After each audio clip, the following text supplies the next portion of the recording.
Stock the fuck up. Hey guys, welcome to our first episode of Stock the Fuck Up. We're so excited that this thing just got launched.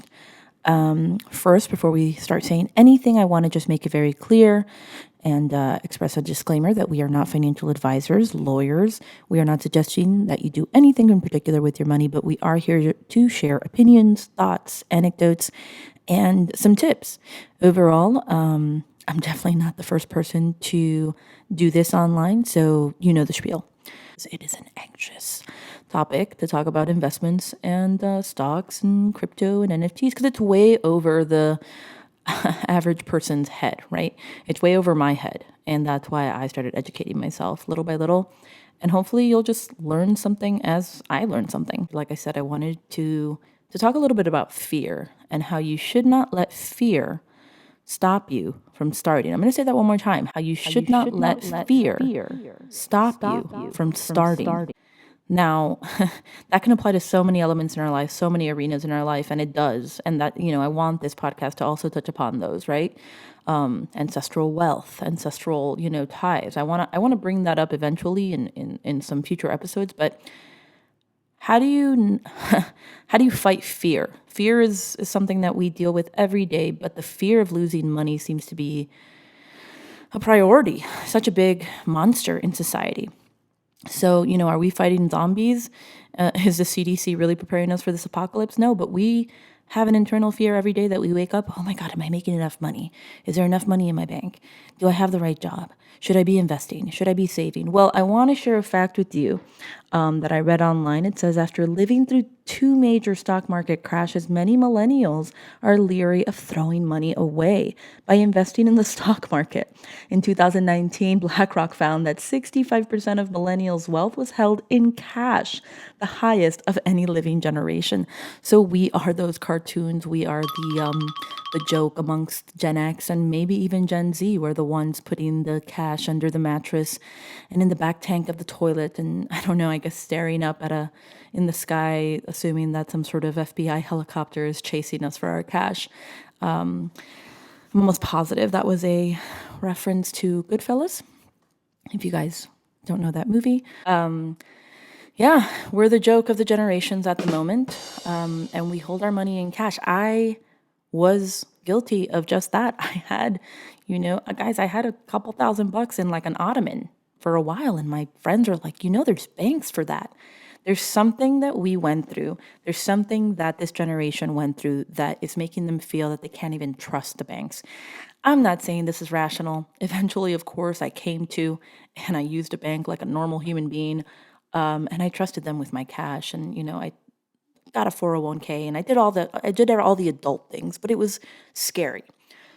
As far as investing, though, there are steps, there are suggestions that even the New York Times shared with us recently. And I'm going to read another little bit of an article that says investing doesn't have to be that complicated, but when you're just starting out, it can be hard to knock it off your to-do list because you have so many competing demands: a budding career, rent and student debt, just to name a few.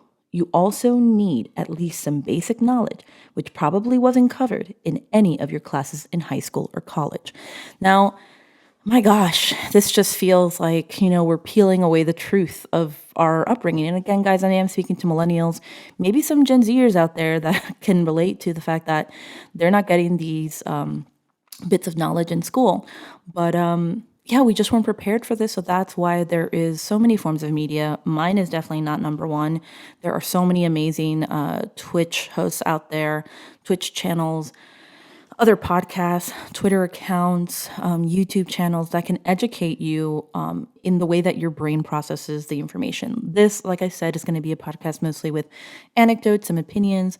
Clearly, we're quoting some really cool articles that just speak about the generation and the fear that we have about investing. So, with that said, we feel uneducated. We don't feel educated enough to invest. That's why we're afraid.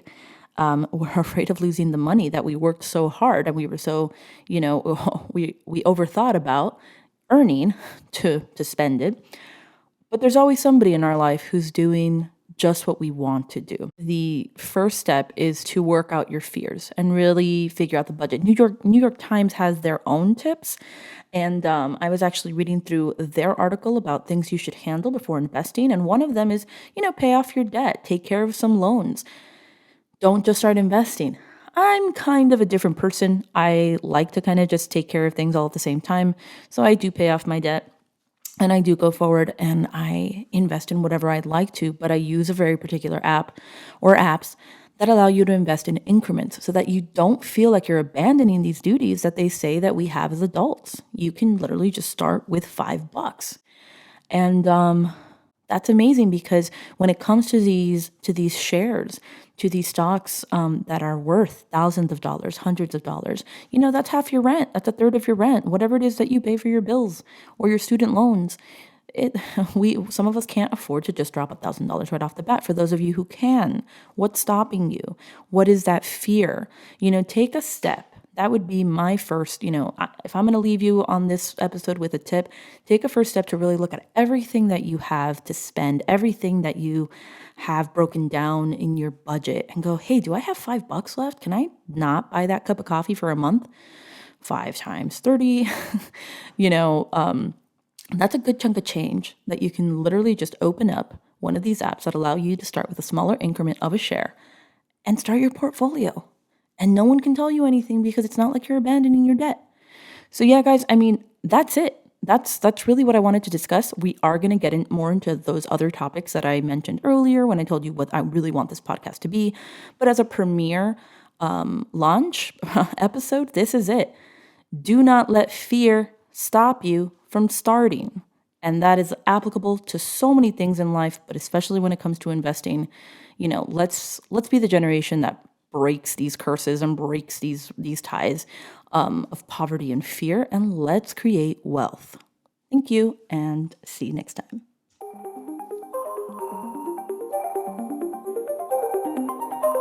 Stock